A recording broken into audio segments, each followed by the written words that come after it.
Hi, good afternoon. My name is Jennifer Myers. I'm with the Economic Development Department, and you've tuned into the second session where we're taking our weekly resource wrap up and we're highlighting some things that we think is important to our businesses and community and be aware of what take advantage of opportunities and help you with the COVID relief as well as business and community development.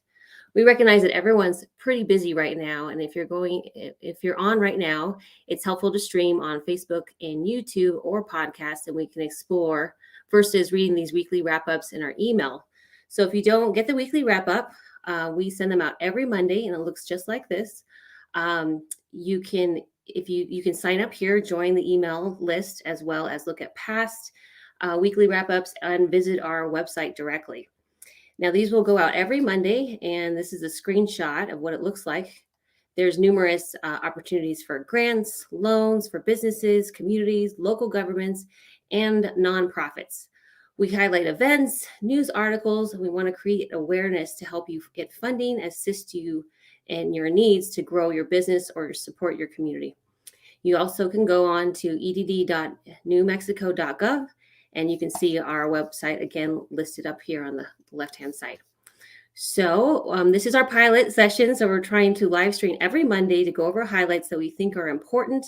And I'll take a few minutes to go through them and share the wrap up. So let's go ahead and get started.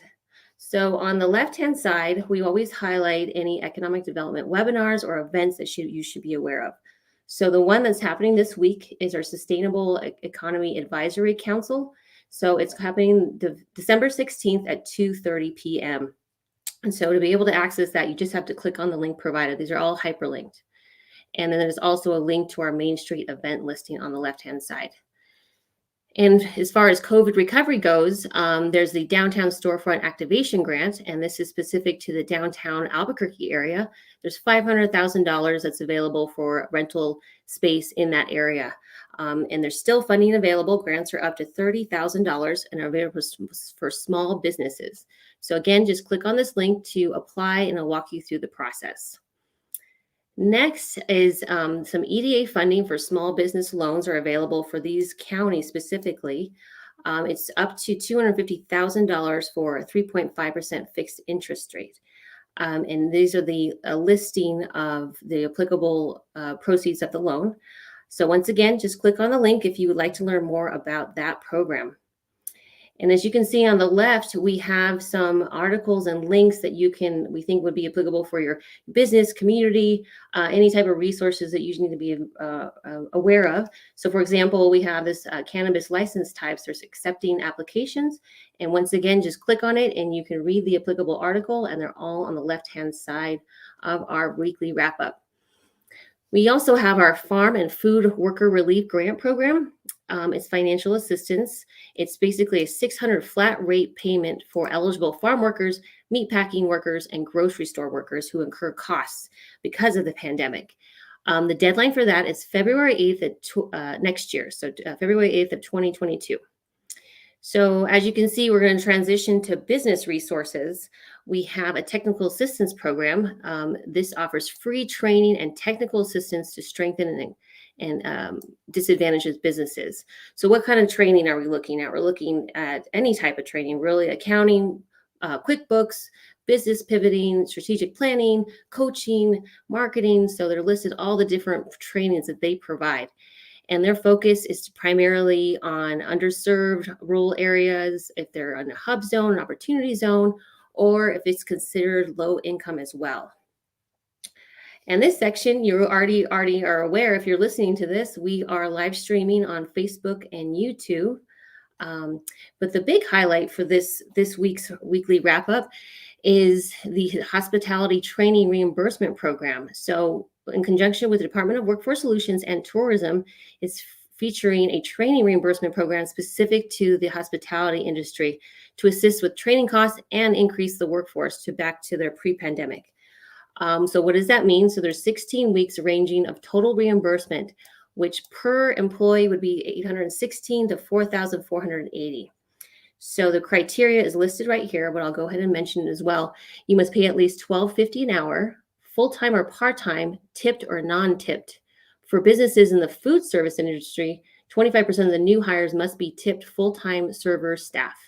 New employees must be hired or promoted within 30 days of completing the application. Promotional employees must receive a pay increase So it's listed on there. Is you can click on this link, or you can click on the readynm.gov website to learn more about that program. There's limited funding, so it's very important to get in as soon as you possibly can. And the applications are currently opened. So now we're transitioning to community resources. So there's quite a few of them. There's the National Endowment for Humanities Media Projects. So this is a collaboration between media producers and scholars to help develop humanities content to prepare for documentary films. So there's the deadline for that is January 12th of 2022. There's also the Youth Build will help. It's a pre-apprenticeship program that encompasses education, opportunity skills, leadership development, specific to youths. The age ranges is from 16 to 24, and it outlines the different criteria on who is eligible. Once again, it's the deadline for those applications are January 21st of 2022. There is a STEM scholarship, again, for low-income students that they're going towards a career toward the STEM fields. Again, this would be for low-income students would be preferred, and the deadline for that is February 22nd. There's also the Broadband Reconnect program. This program is a loan and grants program for construction of improvements of acquisition of anything to do with broadband services, and available specifically in rural areas. So if you'd like to learn more about that, just click on the link and it'll direct you to right exactly where you need to go. There's EPA funding for eligible implementations of watershed-based plans and complete watershed projects, resulting in significant steps towards source water quality impairments. These are the eligible entities that are eligible for that program, and deadline is January 27th for that one. There's a wildlife grant program that helps benefit fish and wildlife in their habitats, including species that are not hunted or fished. And for that program, if you're interested, deadline is February 19th. We have another neighborhood grant program. It helps distress public and assists housing and high quality mixed income housing to manage responses and needs of surrounding neighborhoods. So if you're interested in that program, it's living. This has the stipulations to that. The deadline for that one is February 15th. The Department of Interior, we have another program as well, and it's specific to the risk of spread of COVID, improve racial and equality and diversification inclusion. That deadline is May 30th. We have a weatherization program as well. So this is a no cost for eligible homeowners or renters to provide energy saving retrofits for their home. It's a great program. Just click on here and you can learn more about it.